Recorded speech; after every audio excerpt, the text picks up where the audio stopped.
Hey there, in my previous video I took a look at a Dell Dimension 2400 that was held together with tape, and in this one I'm going to take a look at this one right here. This is another Dell Dimension 2400. The other one that I took a look at had a Celeron CPU. This one has a Pentium 4, and even though this one is starting out looking like perhaps a little bit more complete with two optical drives and the case is held together uh, more without tape. Uh, this one is starting to look like it's gonna be maybe a goner, or it's gonna not be as good of a restoration because this one has been through quite a lot back here. As you can see here, the motherboard is appears to be hit. You see how the VGA port is sticking out, but the serial port, the parallel port, all the other ones are stuck in. It looks like something horrible happened to the video connector here, which is pushing out the I/O shield. Another indicator that something's wrong with this video connector is that somebody added a video card down here and added a little label monitor. So I'm just curious what's gonna happen when I open this up. So I'm about to open this up, and we're gonna take a look and see how badly damaged this is, because this is not normal. All right, so at first glance, it doesn't look bad, but I haven't taken out the CPU shroud here. Let's see here. So we do have what looks like, I can see a little bit of the S3 verge or something. So a chip on there on the video card. So that's a nice one. That's a PCI video card. Those are good to have. So at the very least, I'll have that from this machine. Let me see here what's going on with the CPU. Sorry, with the video port. So I'm gonna take off the shroud right here. All right, so let me disconnect this from the board. Come on. All right, so that's off. Now let me take a look down here. All right, I don't see anything immediately, so I'm gonna have to take off the motherboard to see what exactly happened with that VGA port, because it's underneath that parallel port. Okay, let me see here. How much RAM is in this thing? Let me see.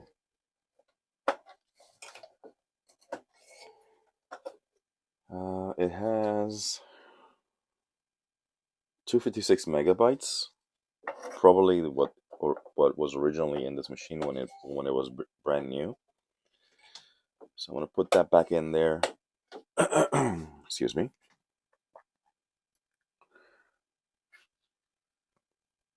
And what I'm gonna do next is I am going to power it up and see before I take it apart. Oh, and it has a hard drive. Ah, nice. I don't think the other one that I had had this bracket in there. So this one has a hard drive in there. Okay, that's good. All right, let me plug this in and see what's going on. Okay, so I turned it on. All right. So I just turned it on, and you hear the hard drive spinning up. Sounds really awful. It sounds like it's on its way out. I think the hard drive will be fine, but it's just louder, like really loud. And I plugged in the video uh, video cable on the PCI video adapter here, and I get nothing out in the screen. I also tried plugging it into the onboard video card, and nothing came out of the screen. But I do hear the BIOS post code, like it'll actually beep in a moment, and that's the sign that the machine is running, but I don't have any output in the video, so I'm not sure what's going on. It could be that this video card is it's not being detected correctly by the BIOS. It could be that the onboard video card is defective. So I'm gonna keep on troubleshooting here and see what's going on. Okay, I'm gonna show you right now what happens when you pull out these heat sinks from these Dell Dimension 2400s. So you can see here, the CPU came out of the socket with the heatsink, and you could tell that's happening because there's a lot of pressure.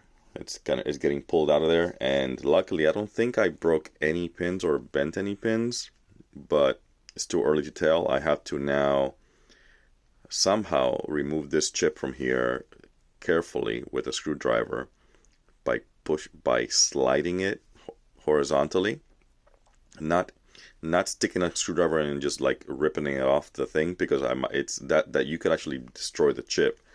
So you somehow have to like wedge something between the CPU and the heatsink, like a piece of plastic, like a something like this. Let me show you. Something like this. I'm gonna try to like break the contact area between the CPU and the heatsink. But yeah, this is something to watch out when you're taking these CPUs out of here. It has a tendency to come with the heatsink. And it's not a great thing to see, because it's a little bit scary that you just yanked out that CPU out of its socket without lifting the lever there. So let's see if this socket survived. I'm sure it did. I think these sockets are pretty resilient. But ungluing this or unsticking this CPU, it's not really glued. It's held on with a thermal paste. It's going to be a little bit of a mini task. Okay, so I want to show you how to remove this CPU from the heatsink. So remember, we don't want to put something there and then do this, because you risk, well, with this, yeah, you still risk ripping the chip into pieces. So what I did was I started pushing it in the corners like this, and then I pushed a little bit harder, and then it just quickly ripped off like that. So horizontal is what you want, because on the other side of this, there's this big, massive, well, it's not that massive, but compared to the chip, there's this metallic heatsink that is attached to the chip itself, and that's what you want to disconnect from the dried up thermal paste. So remember, you want to go like this. If you put a screwdriver, you can even put a little screwdriver next to it, and then tap that metal part with a little like hammer, boom, boom, boom, and then it should slide off. Just make sure it doesn't fly off, because then you might actually have it fall in a weird way that bends the pins. So yeah, hopefully that helps you. Now let's take a look at what kind of chip is this. This is, again, the thermal paste is really dry, so that's going to be replaced. And this is a Pentium 4 2.2 gigahertz with 512K of cache and 400 megahertz front side bus. So definitely on the slow end, but you know, it's a decent CPU for Windows 98. Definitely super fast for DOS. So yeah, this is going to be a good machine for that kind of like era of computers. It'll run Windows XP as well, as long as you have a decent amount of RAM, and especially if you use an SSD, it'll run pretty fast. But this computer really shines with Windows 98 and DOS, so that's what I'm going to go with. All right, so hopefully that helps. Okay, so I took the motherboard out, and take a look at this.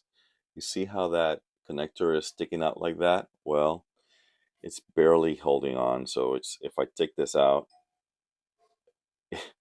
it's all broken, and you see the connector there kind of really beat up. So that's definitely not going to work. So you can see here, this is just, a ripped off connector. So I am going to do a couple of things. I'm going to desolder that and take it off the board. I'm going to see if I can get a PCI video card working on this. I may have another one, If not, then maybe one of the donor machines will have it. But maybe when I remove this connector, the PCI video card that I took out, which is this one right here. This is an S3 Verge DX. It's a bit of an older card, but you know, these PCI cards are pretty old. And this would be fine for DOS, you know, for MS-DOS kind of things. And I don't know if Windows 98 will perform really well with this. I don't think there's any real good 3D graphics acceleration for this. But in Windows 98, you might not need it. And in DOS, you definitely don't. So this might make a good DOS machine, assuming I get this up and running. But yeah, first step is I am going to desolder this connector. I think my biggest issue is getting enough heat on these ground planes, but the connector itself is ripped apart, as you can see there. I might just spread out apart the connectors so that they're not touching. Maybe that's confusing the onboard graphics adapter and not letting it switch to PCI. But yeah, that's going to be first step. And second step is going to be using one of these donor motherboards as a donor for that connector. I don't know which one. I think the one that seems to match more closely is it this one? Let me see. This looks like it has a bunch of connectors and then those two little hooks. So maybe this one. Where's that? I don't think this one's gonna do it because this one has the connector right at the edge, and the other motherboard that I have here, this one looks like a good candidate for that. So I might be able to remove this connector from this board and use that. This is a board that I use to practice BGA or chip removal, because this was a dead machine, and I was removing a couple of chips just for fun and practicing with the heat gun. So these are all dead. And this one it's a complete unit, but I haven't been able to make this one work. This is like an i3 um, motherboard from another from an Acer, I believe it is, and it's just it doesn't work. So it's I was gonna throw it away literally yesterday, but now that I have this project, I am going to keep it because I can see that having some of these spare connectors might be useful in some instances. I've never seen this kind of carnage on a VGA port. I don't know what in the world happened there. So it's the first time for me to seeing something like this. But apparently anything can happen when somebody just beats up these computers. This all came from the same 10 lot of machines that I bought for $80. So this is essentially an $8 computer, and I'm trying to make them work because it's fun, and these computers are getting more difficult to find. So I'm just gonna go through the process of desoldering that and see how it goes. Okay, so now I have the S3 Verge plugged in.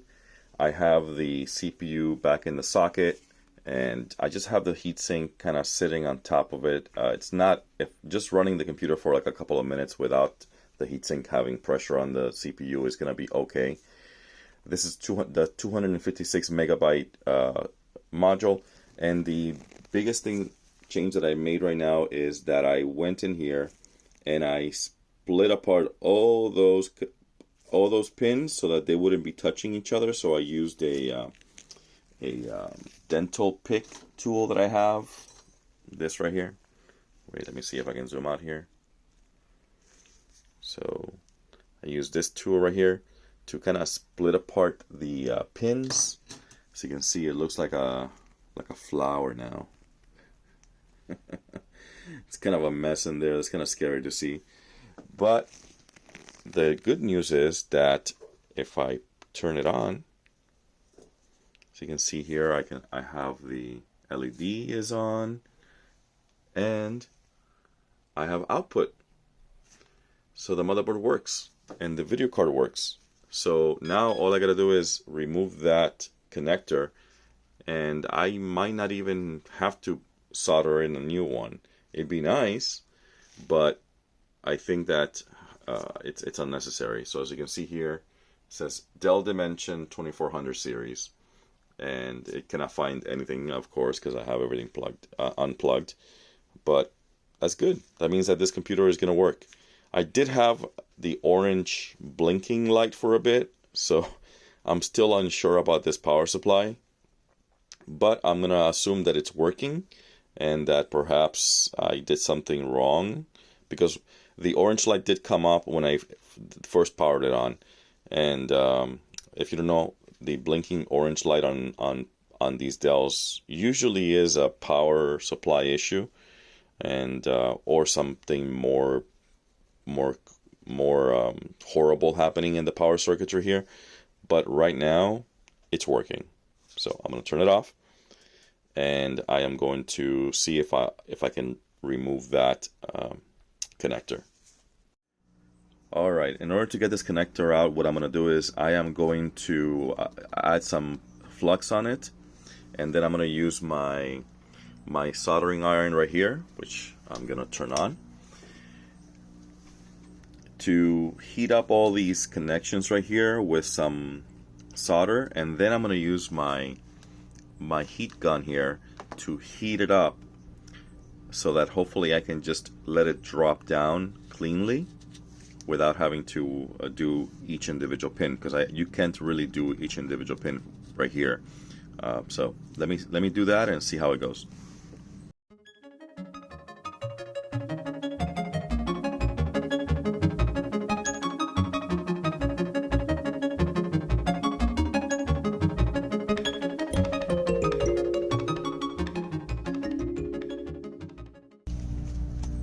Okay, as you can see here, I was able to cleanly remove that. It took a lot of heat because there's a ground plane, I think, around there. But as you can see here, the connector is removed. All that's left are these ground pins right next to them. So you can see here, these two. But I'm gonna leave those alone. Now I'm gonna put some flux on the pins there to kind of fill them in a little bit.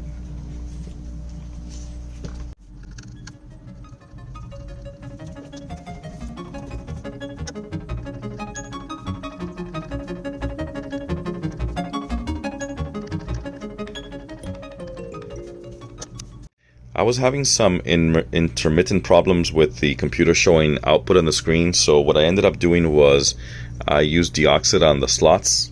That way the connections from the video card to the motherboard is a little bit more stable.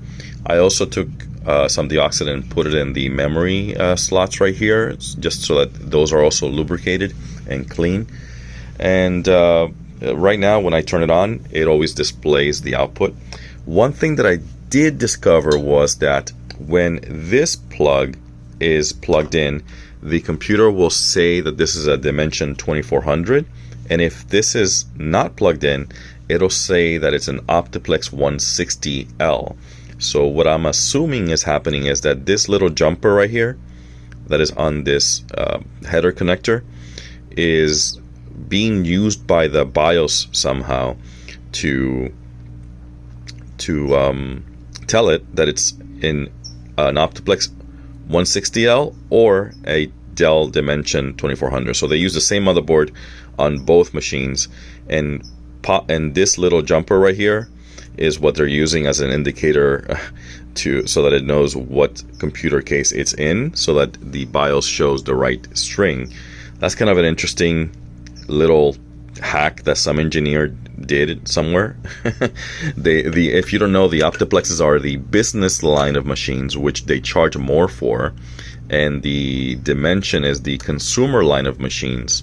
So I don't know exactly what parts they add to the Optiplex line to make it more reliable. Maybe they have a beefier power supply, or they just have more powerful CPUs. but they're essentially using the same motherboard on both systems and perhaps just providing more expandability in terms of CPU or memory size or power supply when you're ordering online, or back then when you were ordering online. Alright, so I decided to break this video up into multiple parts, and I think I'm going to end this one here. I think it would be cool to take this motherboard right here, and since I'm not going to use it, I'm going to try to take off this VGA connector, which looks like, it looks promising that this one will just bolt right in. And even if it doesn't line up perfectly with the back, I think I would love to see this computer up and running with its own onboard video card, so that I can save this S3 Verge for a different system. A little bit, I think that this S3 Verge would work better with like an original Pentium or a Pentium MMX or something like that.